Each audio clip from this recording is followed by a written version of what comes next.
इस वक्त जो है वो हम आ गए हैं सोना जो हमें कचरे से मिला था, मट्टी से मिला था, उसको अब चेक करवाने के लिए आए हैं। ये अब इसको चेक करवाओ भाई।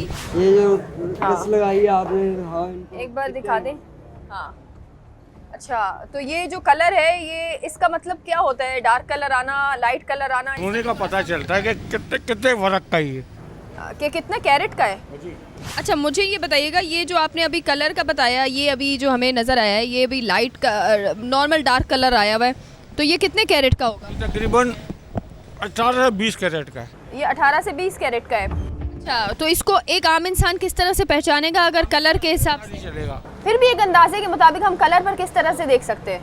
इसको तेजाब लगाना पड़ता है, उसके बाद पता चलता। अच्छा, और जैसे जैसे कलर अगर लाइट आए तो वो हल्का होता चला जाएगा, वो कैरेट कम होगा, कम होगा।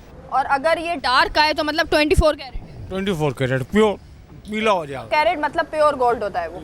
अच्छा, उससे ज्वेलरी तो नहीं बन सकती? उससे ज्वेलरी बनती 21 में, 22 में, 18 में बनती है। अच्छा ठीक है, तो अभी जो है वो ये सोने का वजन करेंगे, उसके बाद आप 300 मिली है ये, 7,500। 7,500 रुपए का। भाई 7,500 रुपए का सोना अभी निकला है आपका जी। कचरे से, और इस तरह रोजाना की बुनियाद पे निकल रहा हो? 1-2 दिन की मट्टी जमा करके फिर निकल आता है। तो महीने में ऑलमोस्ट अगर 4 से 5 बार भी बंदे का निकल आए इस तरह सोना? नहीं, 4-5 महीने 50 मिलीग्राम 100 मिलीग्राम निकलता है। 100 मिलीग्राम और 50 मिलीग्राम, उसकी क्या प्राइस होती है? 50 से 100 मिलीग्राम 2500 रुपये। ये मैं आपको बताऊँ, 100 मिलीग्राम की प्राइस जो है वो 2500 रुपये होती है। और इस तरह से अगर आपका 100 मिलीग्राम भी, मतलब थोड़ा सा सोना भी अगर आपका हफ्ते में एक बार भी निकलता है, तो ये इन जैसे जो आम इंसान है बिल्कुल जो झाड़ू निकाल रहे हैं, तो ये समझे कि कितनी बड़ी इनकी एक दिहाड़ी लग जाती है। और वो सोना जमा जमा कर के एक दिन वो पूरे तोले में भी जो है वो कन्वर्ट हो जाता है और पूरा तोला भी बन सकता है। ये जमा कर के ना सोने को एक दिन रखो, ऐसा हो कि एक दिन सोना जो है वो एक तोला भी जमा हो जाएगा इंशाल्लाह। बस बेचना कम करो और सोने को जमा करना शुरू करो। Okay sir. ठीक है जी। अच्छा, ये मैं आपने इस वक्त देखा किस तरह का ये प्रोसेस अभी हमने आपको एक दिखाया है कि अगर आप लोग जो है वो मतलब एक ये, क्योंकि ये लोग इन लोगों को ठेका दिया जाता है, और ये जो गली होती है जहाँ पे ये सोने की दुकानें हैं, वहाँ पे अगर आप गली से गुजर रहे हो तो वो तमाम तर जो कपड़ों पर और जो आपके समझे हाथ है उस पर अगर सोने के ज़रात थोड़े थोड़े से रह जाते हैं, तो वो यहाँ पर जो है वो गली में ये जो ज़रात हैं वो मट्टी में मिल जाते हैं।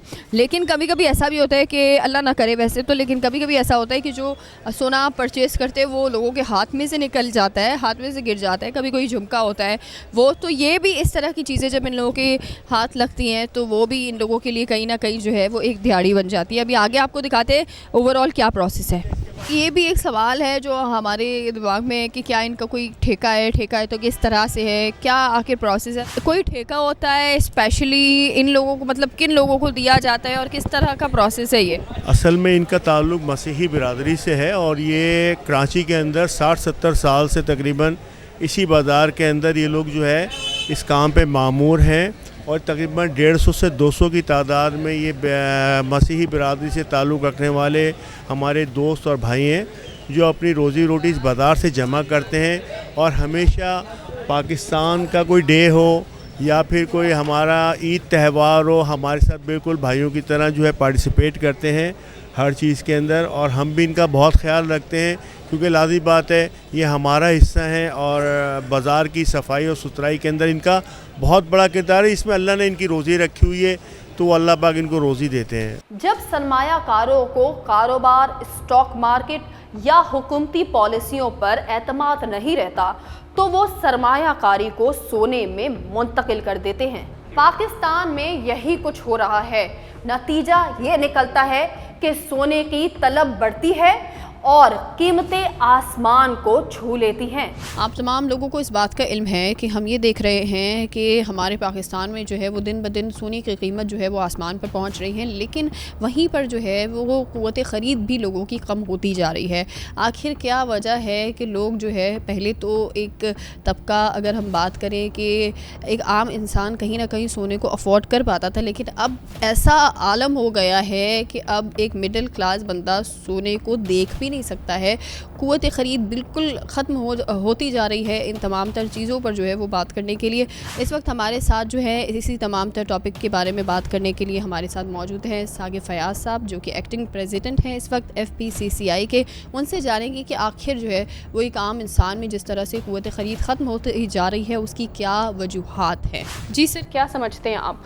देखें, एक तो इसमें मैं आपको बताऊं कि जैसे अबाउट जून में जब सोने की प्राइस जो इंटरनेशनल मार्केट थी वो $3,280 थी, और अब आज जो है वो तकरीबन $4,380 जो है वो प्राइस हो गई है उसकी गोल्ड रेट इंटरनेशनल मार्केट में। तो जो वो इंटरनेशनल मार्केट हाई होती है गोल्ड के रेट बढ़ने हैं।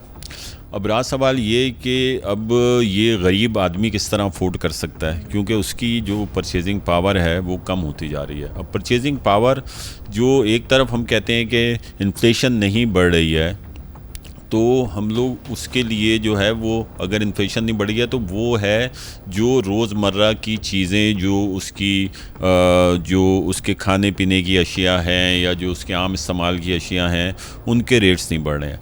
लेकिन जो दूसरी जानिब गरीब आदमी के लिए जो इलेक्ट्रिक प्राइसेस हैं, जो बिजली के जो वो खराजात हैं, वो अब उनको अफोर्ड नहीं कर सक रहा है। मैं आपको एक एग्ज़ाम्पल दूं कि पहले हमारे पास जो भी हमारे वर्कर होते थे या स्टाफ होते थे वो आते थे कि कोई बड़ा मेडिकल का बिल उनका आ जाता था तो वो लेकर आते थे हमारे पास कि ये मेडिकल का बिल है, ये हमसे पे नहीं हो रहा, ये आप पे कर दें।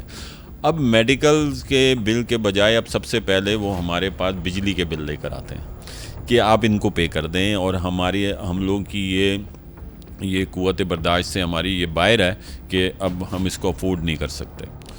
तो मेरे ख़्याल में कि सबसे पहले जैसे हमारा भी मुतालबा है इंडस्ट्री के लिए भी, आम आदमी के लिए भी, कि इलेक्ट्रिक प्राइसेस कम होने चाहिए, तो ये मसला हल होगा और उनकी क़ुव्वत ख़रीद भी बढ़ सकती है। अब क़ुव्वत ख़रीद भी जो क्यों कम हो रही है वो भी सेम यही मसला है, उसमें भी इलेक्ट्रिक प्राइसेस का ही रोल है, क्योंकि इलेक्ट्रिक प्राइसेस बढ़ने की वजह से इंडस्ट्री जो है वो कम्पीट नहीं कर पा रही है, क्योंकि रीजन में सबसे हाई इलेक्ट्रिक प्राइसेस हमारी हैं। हमारा जो है 12 से 13 सेंट जो हैं वो हमारी इलेक्ट्रिक प्राइसेस हैं, बाकी रीजन में 9 सेंट हैं, 6 से 9 सेंट है। तो उसकी वजह से जब हम कम्पीट नहीं कर पा रहे तो हमारी इंडस्ट्रीज़ भी बंद हो रही हैं। तो जब इंडस्ट्रीज़ बंद हो रही हैं, बेरोज़गारी बढ़ रही है, बेरोज़गारी बढ़ रही है तो क़ुव्वत ख़रीद जो परचेजिंग पावर है वो ख़त्म हो रही है। तो ये तमाम चीज़ें जो हैं उसको लिंक करती हैं। सिर्फ ये कह देना कि महंगाई तो बढ़ नहीं रही या इन्फ्लेशन रेट तो कम है तो गरीब आदमी के ऊपर भी कोई असर नहीं पड़ रहा। अगर एक आदमी जो बेरोज़गार हो जाए, वो चाहे महंगाई कितनी भी कम हो जाए, अगर उसकी तनख्वाही अब उसको नहीं मिल रही है क्योंकि अब वो बेरोज़गार हो गया और वो जो वो इंडस्ट्री में काम करता था, तो कितनी भी कम हो जाए महंगाई, उसकी क़ुव्वत ख़रीद तो ज़ीरो हो गई। तो इसलिए जो है ये तमाम चीज़ें अगर हम इसको एक दूसरे के साथ इंटरकनेक्ट करें तो मेन कॉज जो है वो है एनर्जी प्राइस। उसके ऊपर गवर्नमेंट को तवज्जो देनी होगी, तो ये सारा सर्कल, उससे इंडस्ट्री भी चलेगी और हमारे गरीब आदमी पे भी जो एक बोझ पड़ा हुआ है वो भी ख़त्म होगा।